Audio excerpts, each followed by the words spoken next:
Assassin's Creed Forgotten Temple, komik pertama Assassin's Creed yang ada di webtoon. Kalian bisa baca di sana secara gratis, ada 151 episode yang sudah tampil. Dan untuk video kali ini kita akan rekap seluruh cerita komik Assassin's Creed Forgotten Temple. Tentu aku mengimbau buat kalian baca secara langsung ya. Video ini hanya rangkuman aja buat kalian yang belum paham 100% mengenai cerita tersebut. So sebelum masuk ke pembahasan, jangan lupa assassinate subscribe button dan tusuk tombol like-nya. Buka kodeks, pahami konteks, recap Assassin's Creed Forgotten Temple.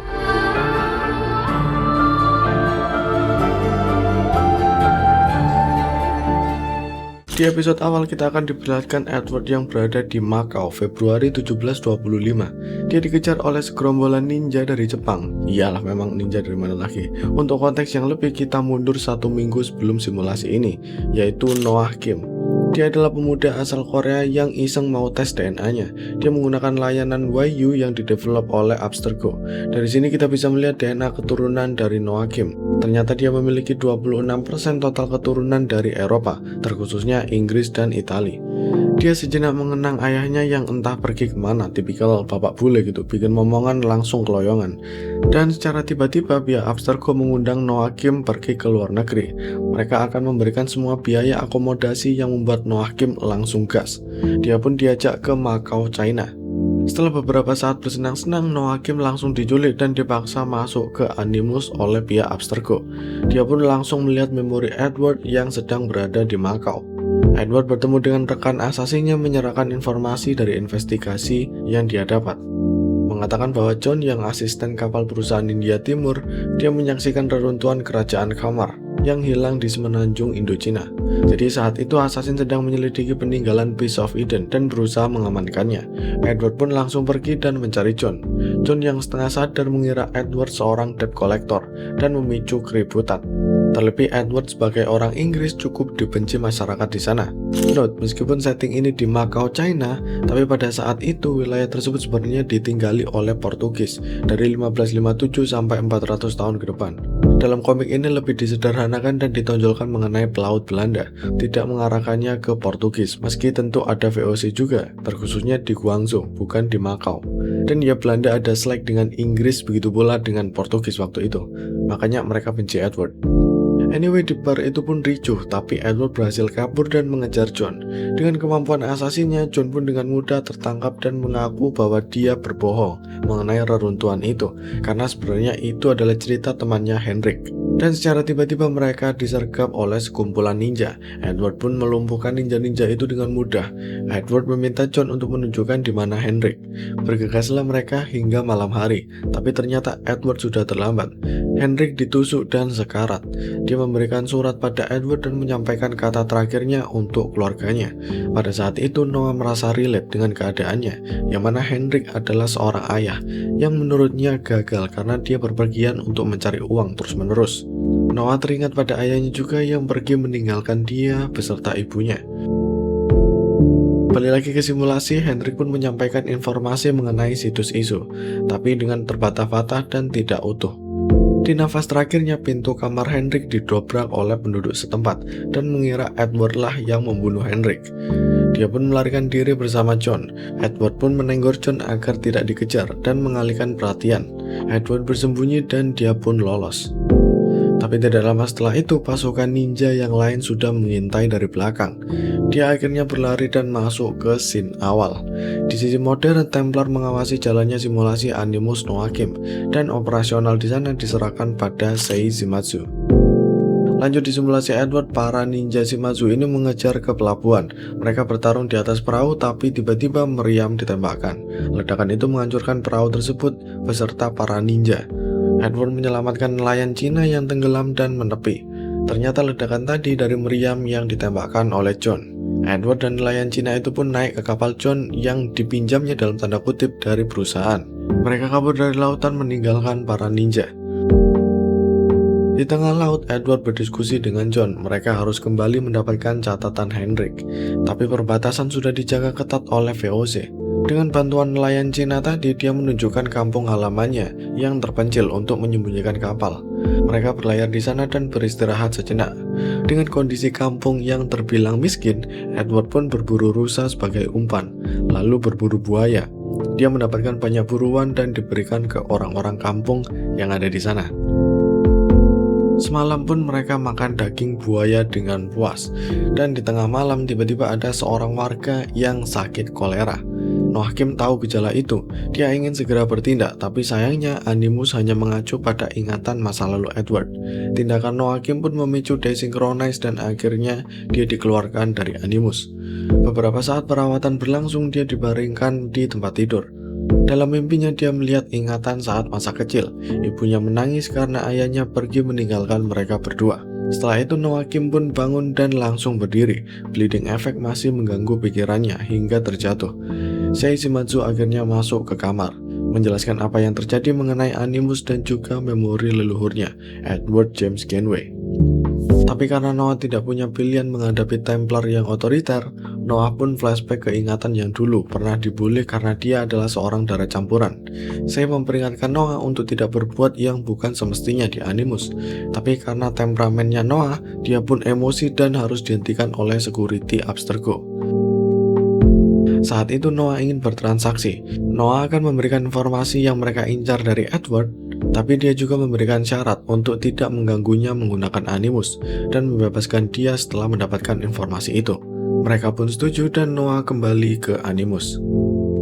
Dia pun melihat kondisi kampung yang banyak terserang penyakit kolera. Mereka mencoba menyembuhkannya dengan oralit, tapi karena saat itu garam dan gula termasuk langka, Edward pun berinisiatif untuk mencari persediaan di sana, dan John mengarahkan Edward ke gudang milik Madame Lee.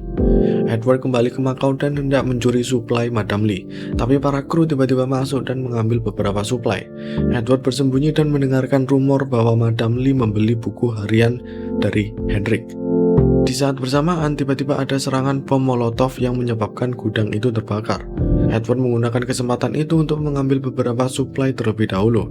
Tapi karena ketololannya dia malah ketahuan kru yang ada di sana. Dan nasib buruk menimpa para pekerja ini. Ternyata serangan gudang tadi disebabkan oleh para ninja yang kemarin. Dan yat intinya Edward menang. Beneran kalau kalian baca komiknya secara langsung, keren actionnya. But anyway, kita lanjut cerita. Edward berhasil melumpuhkan salah satu seorang ninja. Tapi karena terpojok, ninja itu menusukkan dirinya sendiri ke Hidden Blade Edward agar tidak bicara apapun. Di sini ninja itu mengatakan kata assassin yang men-trigger ingatan Noakim pada penjelasan Sei mengenai perang Templar dengan assassin. Noah tidak mempercayai hal itu dan ingin membuktikan kebenarannya sendiri di dalam Animus. Di sana Edward hendak kabur dengan beberapa suplai dan kuda. Dia pun diperkoki oleh penjaga VOC dan dikejar. Di sisi lain, Madame Lee melihat gudangnya terbakar. Dia menginvestigasi kejadian tersebut, mendapatkan informasi bahwa pasukan ninja itu dikirim oleh serikat dagang lain dan dibunuh oleh pria bertudung. Madame Lee semakin tertarik pada assassin itu. Di posisi Edward, dia masih dikejar oleh beberapa pasukan dan akhirnya terpojok. Tapi untungnya John datang dengan kapalnya. Dia membantu Edward kabur lagi dan akhirnya berlayar menuju kampung terpencil itu. Sesampainya di sana, Edward berhasil membawa gula dan garam yang membuat penduduk di sana merasa baikan. Meski seorang putri yang kemarin sudah tidak bisa diselamatkan lagi, tapi penduduk desa tetap mengucapkan terima kasih atas bantuan Edward. Mereka ingin berbalas budi dan Edward meminta mereka yang bekerja di Makau untuk mencari informasi mengenai Madame Lee. Singkat cerita, nelayan Cina yang diselamatkan Edward, yaitu Tuan Jiang, mendapat informasi mengenai lokasi buku harian Henrik dan barang-barang berharga milik Madame Lee. Edward pun berlayar dibantu John dan dia menyusup ke rumah Madame Lee sendirian. Tanpa membunuh siapapun, dia menyusup dengan lihai.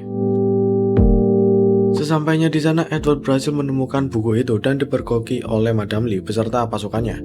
Tapi belum sempat bercakap-cakap, ninja Shimazu datang menyerang. Pasukan Madame Lee pun berganti haluan. Pertempuran terjadi di sana. Edward sempat ditodong Madame Lee karena ingin menggali informasi dari Edward. Tapi serangan itu mengharuskan Edward bertindak dan melawan semua ninja yang menghadangnya. Edward dapat menerobos masuk dan langsung menghadapi ketua Shimazu. Setelah mengadu kehebatan, dia memperkenalkan diri sebagai Saito Shimazu. Lalu Edward juga, Edward Kenway. Mereka pun mundur. Edward merasa kecewa dan panik. Ternyata buku harian itu sudah dicuri oleh ninja tadi, meski tersisa satu surat Henrik di tangannya. Setelah penyerangan itu, Edward berbincang dengan Madame Lee, saling bertukar informasi karena merasa musuh mereka sama. Semenjak Madame Lee menjadi serikat dagang yang besar, dia mengetahui banyak informasi, salah satunya mengenai Assassin dan Templars. Pada awalnya mereka sempat dituduh menyerang beberapa kapal di Hindia Timur yang membuat bisnisnya menjadi sulit. Karena itu mereka menggali informasi lebih dalam dan mengetahui perang antar Assassin Templar ini. Dan di suatu saat, Hendrik meminta Madame Lee untuk mendanai ekspedisinya ke Indochina untuk menemukan kota yang hilang. Madame Lee pun menolak. Tapi setelah Hendrik dibunuh, dia tahu informasi Hendrik ini sangat berharga. Dia segera pergi mengambil buku pelayaran Hendrik yang disimpannya di bank. Kemudian muncullah orang lain yang menginginkan peninggalan Hendrik. Dia menawarkan untuk menghentikan pembatasan bisnisnya. Madame Lee tahu bahwa dia adalah Templar. Dia pun mengawasi pergerakannya terlebih dahulu, tapi ternyata dia malah diserang oleh ninja yang tadi. So dengan begitu Edward menawarkan kerjasama. Dia akan mengurusi para antek Templar dan mendapatkan buku itu kembali. Dan setelah buku itu didapatnya, dia meminta pendanaan untuk pelayaran ke Indochina mencari kota yang hilang. Kerjasama ini pun disetujui dan Edward kembali ke markasnya dengan beberapa suplai. Di sisi lain, para Shimazu kesulitan dengan buku harian Hendrik ini karena tulisan itu terenkripsi. Mereka perlu kode untuk memecahkan itu terlebih dahulu, dan surat yang dibawa Edward itu adalah kunci untuk memecahkan buku harian Hendrik. Keesokan harinya, Edward memberikan beberapa suplai ke kampung markasnya dan meminta orang-orang di sana untuk mencari informasi di seluruh serikat dagang yang ada di Makau. Singkat cerita, mereka mendapat informasi beberapa perusahaan dagang akan mengadakan rapat. Edward menyusup hingga menemui 3 orang perwakilan. Sun Dein dari serikat Huelin Dynasty Qing, Jan van Art dari perusahaan Hindia Timur Belanda, dan Allen Che keputusan perusahaan Asia Timur. Pertemuan itu merencanakan penyerangan terhadap Madame Lee dengan bajak laut Malaka dan pasukan ninja Shimazu dari darat. Pihak Belanda akan membatasi ketentuan hukum, mempermudah pergerakan mereka. Allen pun mengatur semua rencana yang akan terjadi. Edward segera kembali melaporkannya pada Madame Lee. Di sini Madame Lee lebih memprioritaskan pertokoannya karena lebih dekat daripada kru kapal yang mudah digantikan menurutnya. Edward sempat tersinggung dengan keputusan Madame Lee yang mengabaikan banyak nyawa dengan cepat. Tapi seketika laporan muncul, mereka sudah diserang dari arah laut maupun darat. Edward pun bergegas ke laut dan mengabaikan perkataan Madame Lee. Dengan keren dia membantai para bajak laut Malaka itu dan akhirnya menyisakan si kapten yang ditinggal seorang diri. Edward pun menggali informasi darinya dan mengetahui Shimazu direkrut oleh Sun Dein. Kapten bajak laut itu pun ditahan oleh Edward dan pergi ke Madame Lee. Di sana kapal Madame Lee juga ditahan pihak Belanda karena diduga menyelundupkan narkoba, dan hal itu membuat bisnis Madame Lee semakin sulit. Edward pun bergerak menyelidiki pengiriman perusahaan Asia Timur dan ternyata mereka yang menyelundupkan narkoba. Edward sempat berdiskusi dengan Madame Lee. Dia ingin membuktikan barang itu ada di kapal dagang Asia Timur, tapi Madame Lee malah ingin mendapatkan barang itu untuk dijual. Edward yang tidak menyukai pandangan bisnis Madame Lee pun bergerak sesuai kehendaknya. Dia memanfaatkan pecandu untuk mengalihkan penjaga, dan dengan bantuan John menembakkan meriam, penjaga kapal itu mulai berkurang. Edward pun bisa menyusup lalu melemparkan narkoba itu keluar untuk membuktikan kapal dagang Asia Timur membawa narkoba. Seketika para pecandu mengerubutinya dan penjaga berusaha mengamankan situasi. Kembali ke pihak Madame Lee, mendengar berita itu cukup senang dan malah berniat untuk memunguti narkoba itu untuk dijadikan bisnis. Di sisi lain, John berlayar dengan kapten bajak laut Malaka yang ditangkap Edward untuk menuju kapalnya. Kemudian di tempat lain, pihak Serikat Dagang Asia Timur protes pada pihak Belanda yang tidak bisa berbuat apa-apa mengenai kapal yang digeledah. Terlalu banyak saksi mata yang melihat yang membuatnya harus menahan kapal Asia Timur. Lanjut petualangan Edward mencari informasi mengenai Sun Dein. Dia pergi ke toko keramik bisnis dari Sun. Meski di sana Edward ditolak mentah-mentah. Edward sekilas melihat para ninja dan mengikutinya, mengalahkan beberapa orang dan menyamar menggunakan seragamnya, lalu masuk ke sarang mereka. Di sana Edward berhasil menguping pembicaraan Sun Dein dengan Saito. Mereka akan melakukan penyerangan tengah malam untuk mendapatkan narkoba yang disita Belanda. Pada tengah malam mereka benar melakukan penyerangan itu dan Edward menyusup ke kapal. Dia pun hendak meledakkan kapal itu, tapi aksinya dihentikan oleh Saito. Edward mengecohnya dengan lilin dan memukul Saito hingga menunjukkan wajah aslinya, yang ternyata dia adalah perempuan. What sorcery is this? Pihak Sun Dein di sana malah saling bertengkar antara pihak Shimazu dan pasukan Sun Dein. Dan tiba-tiba muncullah Madam Lee beserta pasukannya membantai mereka semua. Edward di sana akhirnya kabur dan melihat pergolakan itu. Dia menghentikan pasukan Madam Lee untuk membawa narkoba tersebut. Kenway pun menyulut kembang api sebagai sinyal untuk menembak. Meriam datang menghancurkan kapal itu dan tembakan itu dari bajak laut Malaka yang sudah bersekongkol dengan kelompok Edward. Edward Kenway pun berenang kembali ke kapalnya, tapi Noah Kim mengalami adrenalin yang tinggi. Hal itu membuat lemahnya sinkronisasi. Dia pun hendak dikeluarkan, tapi tiba-tiba mengalami bleeding effect yang membuatnya mengamuk sesaat sebelum dia tertidur kembali. Satu malam berlalu, Noah pun bangun. Sei kembali memperingatkan Noah mengenai bleeding effect yang mengerikan. Tapi di sana Noah ingin pergi dari tempat itu dan menunjukkan informasi yang mereka inginkan di Macau. Meskipun awalnya menolak, tapi Sei pun menurutinya. Mereka pergi ke Macau untuk mencari jejak Kenway. Dan sesampainya di sana, Noah menggunakan Eagle Vision dari bleeding effect. Dia pun pergi mengejar jejak Edward dan menemukan lokasi Edward dengan Zhang berpamitan. Noah menggeledah meja laci itu dan mendapatkan sebuah buku, lalu menyimpannya. Tiba-tiba di luar terdengar suara ribut. Noah pun langsung keluar. Sei dan orang-orang Abstergo ternyata diserang oleh penduduk lokal. Noah yang hendak kembali dihentikan oleh seseorang yang dia kira dari pihak assassin. Tapi Noah bersikeras ingin kembali ke Sei. Meski ditembak obat bius, Noah bilang ada urusan yang belum selesai dengan mereka. Orang-orang itu menghormati keputusan Noah dan berkata kami tidak akan mencapakkan keluarga. Noah pun bergegas menyelamatkan Sei yang dikepung, dan dengan kemampuan asasinnya dia pun berhasil mengalahkan semua orang dan akhirnya kembali ke markas Abstergo. Ketika sampai, Sei pun menerjemahkan buku yang diambil dari Noah. Ternyata buku itu menginformasikan Edward membuat kelompok Zhang Wei yang beroperasi di wilayah Asia Tenggara. Dengan titik itu, Noah kembali ke ingatan Edward yang sedang membentuk Zhang Wei. Dan kata-kata tidak mencapakkan keluarga merupakan slogan yang diterapkan Edward pada Zhang Wei. Operasi ini diketuai oleh Zhang dan para mantan bajak laut Malaka tadi direkrut sebagai pelayar untuk bisnis baru yang mereka tekuni. Mulailah mereka menawarkan jasa pengiriman, tapi ternyata selalu ditolak dan kalah saing dengan Sun Dae-in maupun Madam Lee. Tapi untungnya ada satu klien yang meminta pengiriman ke Manila. Dia adalah orang yang diselamatkan Edward waktu pelayaran Madam Lee diserang. Dengan begitu mereka melakukan ekspedisi pertama, meski dengan resiko yang cukup tinggi karena di sana banyak bajak laut. Singkat cerita, mereka sampai di Manila. John dengan koneksi ceweknya berhasil mendapatkan beberapa informasi. Templar sedang mencari orang untuk memecahkan kode catatan pelayaran Hendrik, dan mereka hendak menyusuri hutan belantara di Asia Tenggara. Di sana Edward ingin fokus memperbesar kekuatannya agar bisa menyaingi Templar, tapi mendadak mereka melihat perusahaan Hindia Timur Belanda diserang oleh bajak laut. Edward pun pindah haluan untuk menyerang bajak laut itu. Mereka memancing para bajak laut dengan tembakan dan mengarahkannya ke karang. Edward beserta kru yang lain memisahkan diri menggunakan sekoci, sedangkan kapal utama mengalihkan perhatian. Di sisi berseberangan, Edward mendekati dan melakukan serangan kejutan dari belakang. Para bajak laut tidak bersiap membuat formasi mereka kacau dan akhirnya berhasil ditaklukkan.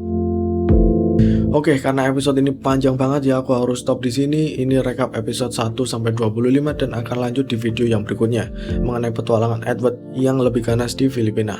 So stay tune, jangan lupa aksesin the subscribe button, spread the video, dan tusuk tombol like-nya. Thank you for watching dan thank you juga buat kalian yang udah join inisiatif program. Nama kalian akan tercatat dalam kodeks. Anyway, akhir kata, kita tidak akan pernah mencapakkan keluarga.